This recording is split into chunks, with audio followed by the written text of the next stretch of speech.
আসসালামু আলাইকুম, নমস্কাৰ।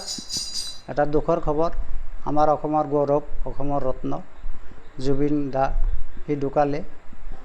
আমি এটা গান গাবলৈ ইচ্ছা কৰিছোঁ, ভুল হ'লে মোক ক্ষমা কৰিব।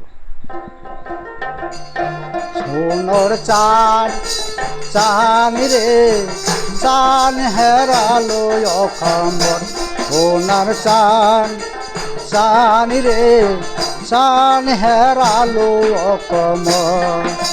তুমি ছিলাই আমাৰ অসমৰ গৌৰৱ, তুমি ছিলাই আমাৰ অসমৰ গৌৰৱ। জুবিন দা দাৰে তোমাক হেৰালো অসম, জুবিন দা দাৰে তোমাক হেৰালো অসম।